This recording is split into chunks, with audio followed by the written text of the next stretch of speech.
For Greenwich Point Hole 8, we will be using our driver, and in the headwind, we will be using a 20% over adjustment of our shot at maximum distance of our club. Here I used full topspin, but you really only need 5 to 6 bars of topspin. On a lesser of a headwind, I would suggest only doing 5 bars of topspin because I have run long into the rough in the back of the green.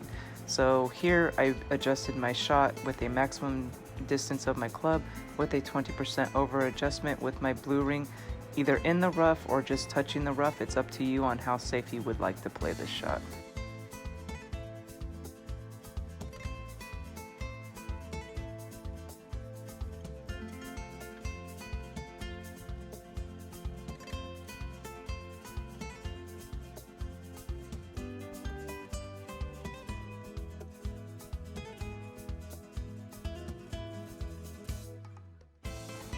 Nine out of 10 times you will be getting a headwind on this hole. For some reason I have yet to get a tailwind, so all these shots will be of a headwind shot. In a tailwind, I believe you would still play at max distance with a 20% over adjustment, and make sure your blue ring would only be touching the rough just to give yourself a little bit more room so it doesn't go long, and you want to make sure you don't overpower your shot in a tailwind. But here we are playing at max distance with a 20% over adjustment with the blue ring either touching the rough or halfway into the rough. It's up to you on how safe you would like to play this shot. And about 5 to 6 bars of topspin, 3 left spin to steer it away from that sand bunker there to the right, and then you can set yourself up for either an easy chip or an easy putt. For this shot as well, you want to look at your second bounce.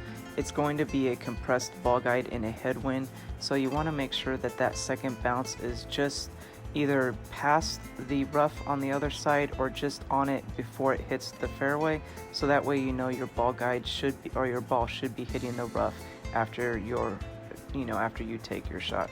So again, we adjust at maximum distance with a 20% over adjustment. I usually do 5 to 6 bars of topspin with 3 left spin to help steer it away from that sand bunker to the right.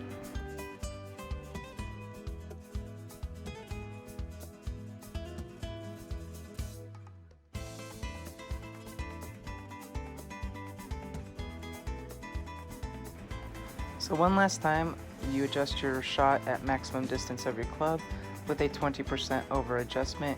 Use 5 to 6 bars or full top if you have an APOC 6 of top spin, 3 bars of left spin to steer yourself away from that sand bunker on the right. I always err on the side of caution on this hole.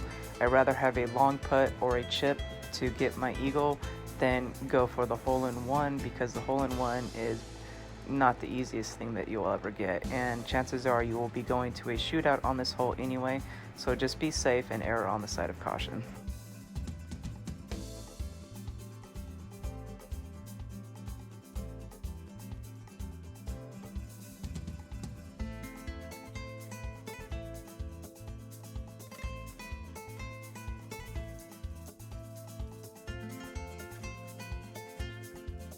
If you do have a long putt, you want to make sure you put the ball guide on the opposite side that you release.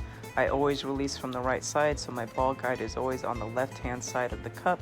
So if I hit a great right, it will still go into the cup. So remember guys, hit perfect. Happy golfing!